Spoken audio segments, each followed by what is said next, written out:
né? Mas ele foi um péssimo gestor no futebol do Flamengo. Amanhã, às 4h, a gente vai ter o Eduardo Bandeira de Mello aqui falando bastante sobre o Flamengo, sobre políticas e tudo mais. Então, essa live, no final da live, ela vai ser redirecionada para a próxima live, para vocês ativarem as notificações e participarem dessa resenha aí, que, enfim, é um nome muito importante dentro da história recente do Flamengo, né, Mauro? E que o cara que iniciou esse movimento do que sempre o Mauro fala, que é o movimento do remédio amargo, né, Mauro? Só não foi ele que começou, né? Vamos falar português, claro. Quem começou isso foi Flávio Godinho, que reuniu o grupo de Fez caras parte do grupo, lógico. que revolucionaram o Flamengo. Não, ele nem parte fazia. Vamos informar direito. Aliás, tem que estar preparado para a entrevista amanhã. Porque o Eduardo Bandeira de Mello, ele é uma boa pessoa, ele é um cara correto, né? Mas ele foi um péssimo gestor no futebol do Flamengo. A pecha de cheirinho e tudo tem muito dos erros que ele cometeu à frente do futebol. Quando o Godinho, por questões pessoais dele, né, teve que abandonar a vice-presidência de futebol e ele acumulou, tendo o seu então fiel escudeiro Fred Luiz ao lado e o Rodrigo Caetano na frente do futebol. Foi um período muito ruim, que o Flamengo já tinha mais investimento do que boa parte dos seus adversários, e o Flamengo não ganhava nada, e fracassava. Ele gostava de jogadores como Márcio Araújo, Rafael Vaz, nada contra os rapazes, mas jogadores de um nível técnico mais baixo, que ele falava até que eram protegidos e tal. Então ele foi um mau gestor do futebol, mas foi um homem que fez muito bem aquilo que foi passado para ele no começo, cercado também de alguns caras. O que aconteceu? O Eduardo Bandeira de Mello trabalhava no BNDES. O Valim Vasconcelos também trabalhou lá, e foram companheiros por muito tempo. O Valim era o candidato à presidência do Flamengo, tá? Escolhido por esse grupo que resolveu lançar uma candidatura, né, para tirar do Flamengo, o Flamengo velho do ar, que era representado por antigos dirigentes, aqueles que ficavam lá e tal, e que endividaram o clube. E a gestão de Patrícia Morim não foi boa. Acho que não foi culpa só dela, tinha mais gente com ela ali que não teve competência, capacidade, sei lá, para fazer um bom trabalho. O Flamengo estava super endividado, quase 800 milhões de dívida, isso em 2012. Hoje isso bateria 2 bilhões e pouco, acredito. Não, Kika? Acho que por aí. Né? Mais ou menos isso. Com tudo, né? E não seria só correção, né? Se não pagasse a correção, é multa, é juros, sei lá para onde iria parar isso aí. Teria que pegar toda a dívida, fazer um estudo dessa dívida e ver o que ela iria virar. Talvez até 3 bilhões, 4 bilhões, não tem ideia. Na correção daria uns 2 por aí. Mas, enfim, dívida de Corinthians nessa fase. Sendo que o Flamengo tinha um faturamento que era de 200 milhões. Então, o Flamengo devia praticamente 4 vezes mais do que ele faturava no ano. Para ter uma ideia, o Corinthians fatura perto de 1 bilhão e estaria devendo perto de 3. Então, o Flamengo, proporcionalmente, devia mais. Não é isso? Um raciocínio lógico, matemático, devia mais. Né? Não é preciso ser um especialista para entender, é só fazer a conta. Né? Você deve quase 800. E se a fatura perto de 200, é quase 4 vezes mais. Mas, enfim. Então, todas aquelas pessoas que se reuniram e formaram esse grupo tinham o Valim como candidato. Mas o Valim teve a candidatura impugnada por um penduricalho daqueles ficou um tempo sem pagar a mensalidade, não era sócio, não sei quanto, sei lá, não me lembro exatamente, mas ele teria a candidatura impugnada. Então, quem poderia ser o candidato? Todos aqueles caras não tinham tempo para isso. O Landim, o BAP... Tempo de clube, né?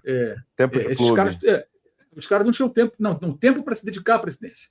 Tinham seus compromissos nas suas empresas, nos seus negócios, onde trabalhavam e tudo mais. E aí o Valim procurou o Eduardo Bandeira de Mello, o Valim conta essa história. E falou, Bandeira, você está... Eduardo, chama de Eduardo. Eduardo, você está se aposentando, estava se aposentando, você tem tempo, você preenche os pré-requisitos, é sócio do clube há tanto tempo, você pode se candidatar. Quer ser o nosso candidato, nosso grupo? Quero. Aí o acordo que eles contam foi, vamos decidir tudo aqui em colegiado.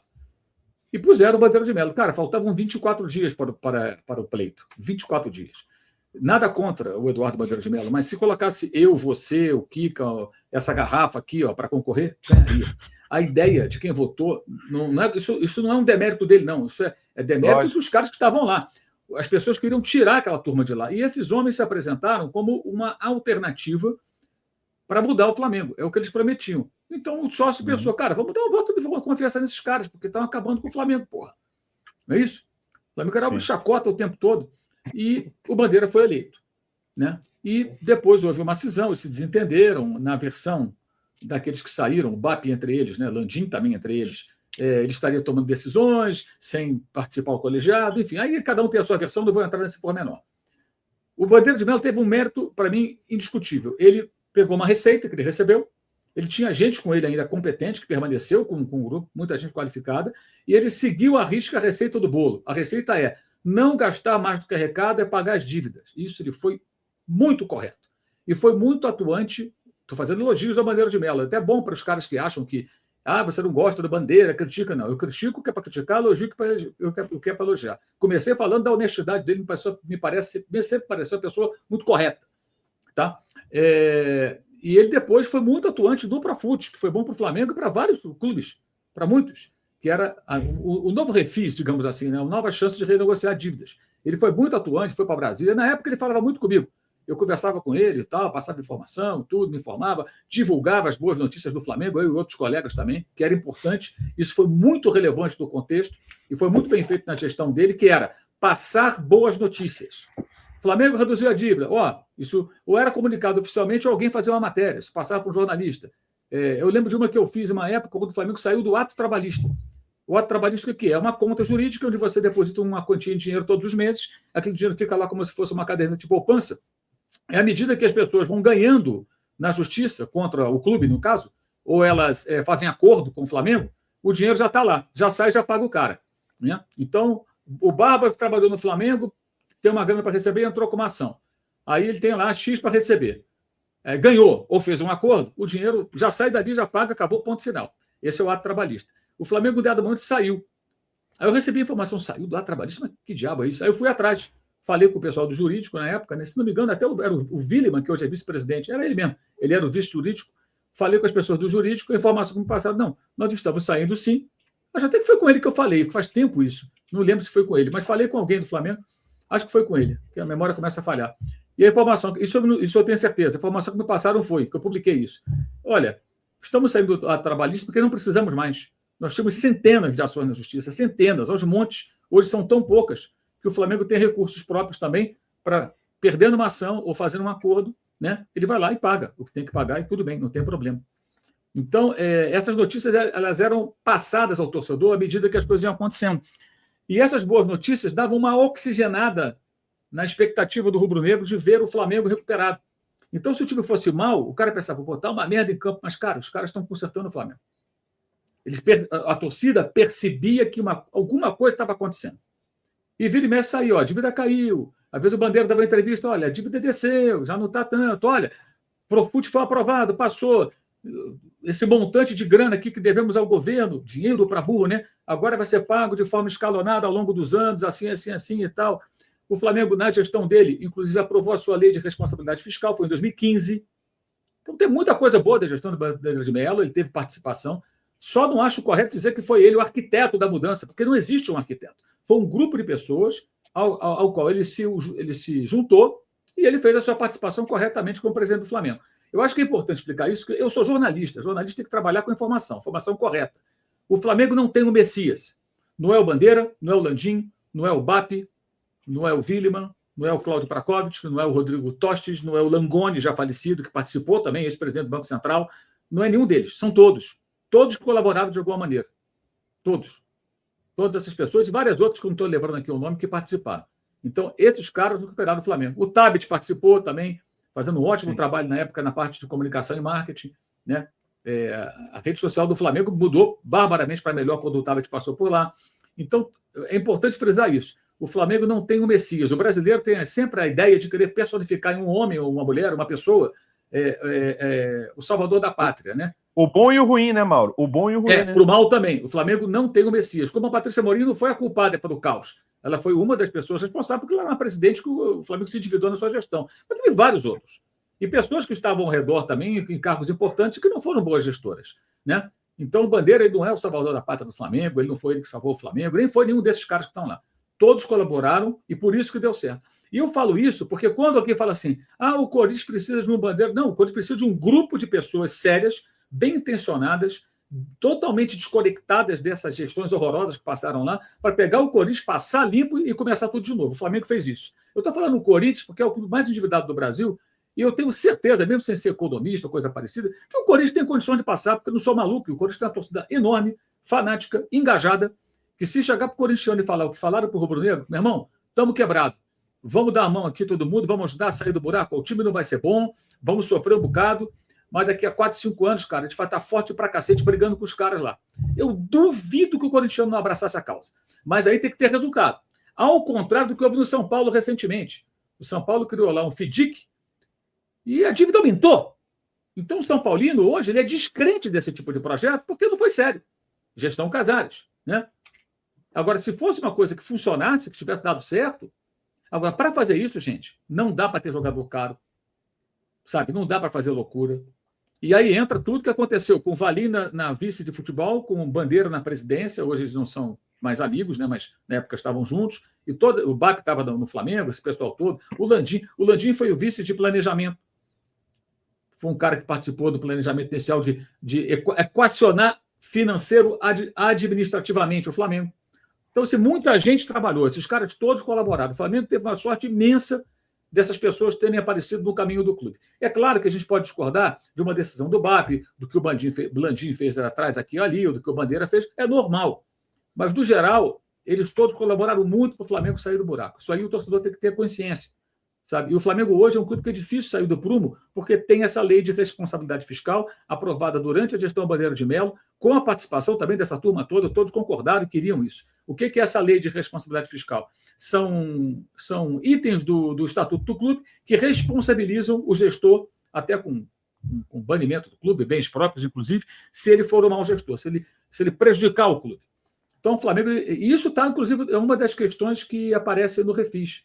Os clubes têm que se adequar no seu estatuto para aderir ao Refis. O Flamengo já aderiu em 2015. Então, esse para mim, é o resumo da gestão e da importância do Eduardo Bandeira de Mello no Flamengo. Mas ele não é o Messias, como o BAP não é, o Landim não foi, ninguém foi. É um grupo de pessoas. O torcedor tem que entender dessa maneira. Essas pessoas foram muito importantes para ajudar o Flamengo a sair do buraco. Hoje é natural, né? O poder mexe com as pessoas, então houve uma cisão, né? Os que saíram alegavam que o Bandeira de Mello, com a caneta de presidente, começou a decidir coisas sozinho, sem ouvir os demais. Ele, evidentemente, tem a versão dele, achando que os caras, sei lá, pensavam diferente, tudo, mas ele era o presidente, seguiu.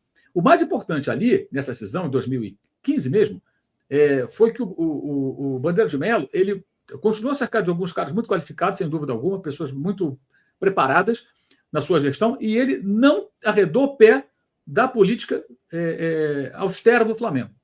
Aí eu lembro que em 2015 o Flamengo contratou o Guerreiro e o Sheik. O Guerreiro era o ídolo do Corinthians. Foi uma oportunidade que o Flamengo aproveitou, porque o Corinthians tinha ali uma dificuldade para renovar com o Guerreiro. Aí devia dinheiro, acertou lá com o Guerreiro e tal, então o Flamengo meio que fez uma operação triangular, o jogador e os dois clubes, eles liberaram o Guerreiro para o Flamengo, o Guerreiro foi para o Flamengo. A reação de parte da mídia, especialmente em São Paulo, foi: nossa, o Flamengo vai sair da sua austeridade, vai gastar como louco. E o que eu dizia na época, em vários debates dos quais participei: se o Flamengo estiver devendo dinheiro para o Guerreiro amanhã, a gente vai descer o pau aqui. Vamos esperar para ver. Porque o Flamengo já tinha ali o quê? Uma folga de fluxo de caixa para pagar um jogador mais caro. Mas não tinha dinheiro para pagar uma multa rescisória cara. E aí negociou, o jogador ficou lá, o Guerreiro recebeu tudo direitinho, nunca houve problema, né? Foi embora, acabou, tá até o jogando. Em 2016, aí você vai lembrar, evidentemente, que você trabalhava com ele, foi a vez do Diego. Estava ali sendo liberado, estava em fim de contrato ali, tinha um período de contrato com o Fenerbahçe ainda, né? Mas aí ele rescinde com o Fenerbahçe e vem para o Flamengo. A mesma coisa. O Diego não era um jogador barato, como aqueles que o Flamengo tinha antes. E antes mesmo de 2013, o Elias era emprestado, o Moreno, Marcelo Moreno era emprestado, o André Santos era emprestado do Arsenal na época, o Elias era do Sport de Portugal. E quando acaba aquela temporada que o Flamengo ganhou a Copa do Brasil, o Flamengo queria o Elias. O Elias queria ficar no Flamengo, ele estava feliz lá, a torcida gostava muito dele. Mas aí o time português pediu $8 milhões. A resposta do Flamengo foi: cara, não temos o dinheiro, Elias. Desculpa, não tem como contratar você, cara. Quem contratou? O Corinthians recontratou o Elias. Isso em 2014. Em 2015, o Corinthians foi campeão brasileiro, devendo direito de imagem a jogadores, com vários problemas. E aí foi quando o Guerreiro sai para o Flamengo. Então você vê que o Corinthians já estava na vida louca e o Flamengo no sentido contrário. Gente, o Flamengo abriu mão do seu principal jogador, que era o Elias, era o melhor jogador. O artilheiro era o blocador, mas o melhor jogador era o Elias. Ele foi cedido, devolvido para o Sport, que não tinha como comprar, e o Elias pegou o jogador. Em 2015, ele faz gol no Flamengo, está no Maracanã, se não falha a memória, um 3-0. Então o Flamengo teve times ruins, cara. O Flamengo perdia jogos, a torcida saía decepcionada. O pessoal fala hoje que é fácil. É fácil, hoje é mais fácil. Naquela época era mais fácil. O cacete que era mais fácil. Quem é rubro-negro acompanhou sabe muito bem. Times fracos, sabe? Esperando que, assim, e confiando que ia melhorar. Que podia não melhorar. Vai que os caras fossem incompetentes ou fizessem uma má gestão, né? Mas não havia mais saída. Ali, assim, foi a última esperança. Cara, se eu conversava com o torcedor do Flamengo, muitos vinham falar comigo, eu perguntava, se encontra na rua, dos lugares, o que você acha? Cara, os caras estão trabalhando, esperar para ver o que vai acontecer. Eles são sérios, parecem pessoas sérias, têm as suas trajetórias profissionais, vocês não vão entrar numa aventura. Você falava isso numa aventura dessa para sujar a própria imagem, né? Profissional aí no meio. Porque o futebol te coloca numa outra evidência, né? Você pega o Rodolfo Landim, ele já era um cara conhecido no meio que ele trabalhava. O mesmo acontece com o Mbap e com outros. Como acontece com a Leila Pereira, a mulher milionária, ela é muito atuante no mercado que ela atua ali, né? Mas no setor, no segmento onde ela atua. Mas ela fica famosa onde? Pelo futebol. O futebol torna famosa. Isso é muito comum. Isso é muito comum. Então, essas pessoas vão entrar para quê? Para arranhar a própria imagem? Não acho. Sempre falei isso. E, de fato, o Flamengo deu a sorte que eles tiveram suas desavenças, mas o Flamengo nunca mudou do prumo. Tanto que você vê, o Landim, que foi o presidente que veio depois, e o BAP saíram juntos por divergência com o Eduardo Bandeira de Mello. Depois, Landim e BAP, eles têm o quê? Uma separação. Tanto que eu chamo a candidatura do BAP, quando ele se elegeu no ano retrasado, não de oposição, mas uma cisão. Ele era representante de uma cisão. Ele saiu daquela situação do Landim, do grupo que estava situacionista, e lançou uma outra candidatura. Oposição seria alguém que tivesse, durante a gestão do Landim, de fora descendo o pau fazendo oposição. Mas não era o caso, ele fazia parte. Mas como ele não foi o candidato do Landim, foi o Dunch, direito dele, lançou a candidatura e ganhou a eleição, virou presidente do Flamengo. Né? Então você vê que o grupo original já se fragmentou em pelo menos 3 blocos, né? No mínimo 3. Mas o mais importante para o clube é que a essência, a ideia lá de 2012 para 2013, ela se manteve. E essas não contratações do Almada e Luiz Henrique, eu acho que foram importantes, que até simbolizam um pouco disso. Sabe quando tem um sinal vermelho, opa, vamos avançar? Vamos? Não. Segura a onda aí que não é por aí. E foi o que aconteceu. O Flamengo não fez de uma maluquice. Mais adiante, talvez ele possa fazer uma contratação como essa, mas aquela não era a hora. Então, desculpa a longa introdução, mas eu acho que é importante colocar dessa maneira. E é importante até que o Eduardo Bandeira de Mello saiba que um dia antes dele vir aqui ao Barbaquete, eu estive aqui e fiz a ele elogios e crítica. Crítica que eu faço a ele é só uma. A gestão do futebol foi muito ruim. No geral, acho que ele foi um cara muito correto ali, que cumpriu, só que ele não foi o idealizador. Isso foi idealizado por um grupo de pessoas e ele teve... Está aqui a receita do bolo. Segue aqui, vou seguir. E ele seguiu. Sim. Não, vamos gastar só o que arrecada, vamos cortar as dívidas, vamos fazer tudo direitinho. E fez. Inclusive nas contratações, embora tenha cometido, na minha opinião, alguns erros de gestão no futebol, porque ele não era do ramo, acho que ele se equivocou várias vezes, mas o Flamengo não fez nenhuma loucura. A primeira contratação cara foi em 2017, Everton Ribeiro, cerca de 6,5 a 7 milhões de euros. Em 2017 já tinha 13, 14, 15, 16, era o 5º ano, gente, da recuperação. Pensa bem. Porque o Diego ele veio também livre do Fenerbahçe, não teve que pagar multa aos turcos, como foi o Guerreiro sendo do Corinthians. Aí, em 18, tem o Vitinho, custou 10 milhões de euros. Na época, eu acho que foi até mais cara a contratação do futebol brasileiro em anos. O Pato foi mais, antes, né? Alguns anos antes. Mas foi bem caro, mais caro do Flamengo. E aí, você vê, olha só, já era o 6º ano, cara. O último do Bandeira. Então, você pensa assim, se o Corinthians hoje começasse uma organização, nós estamos em 2026, 27, 28, 29, 30. Lá para 31, eles iam começar a fazer investimentos maiores. 30, 31. O Flamengo passou por isso, gente. Não pode esquecer, não, porque é muito fácil, né, falar. Inclusive, perdeu a Copa do Brasil para o Cruzeiro, em 2017, que o Flamengo tinha um time que podia pagar, e o Cruzeiro tinha um time que depois estourou aquela bomba. Lembra? Thiago Neves, Arrascaeta, né? O Fred voltou. Tinha ótimos jogadores, né? O time do Cruzeiro, muito forte, mais forte do que o do Flamengo. Mas tinha condição de ter? Bem, depois deu aquela bomba toda. Até o Ministério Público foi para lá, a polícia, aprenderam computadores, uma confusão danada. O Cruzeiro quase que acabaram com o Cruzeiro, quase que destruíram o clube. Enfim, mas é isso. Fica aqui o meu registro, tomara que seja uma boa entrevista. Vamos em frente. Mas ele lançou um curso. Se vocês não sabem, fiquem sabendo. O nome do curso é Tática Sem Tatiquez, do Falso 9, onde ele ensina tática e estratégia de forma simples, sem complicações, sem precisar nem ter experiência. Para você não ficar falando bobagem aí, que nem certos jornalistas estão falando, né? Eventualmente.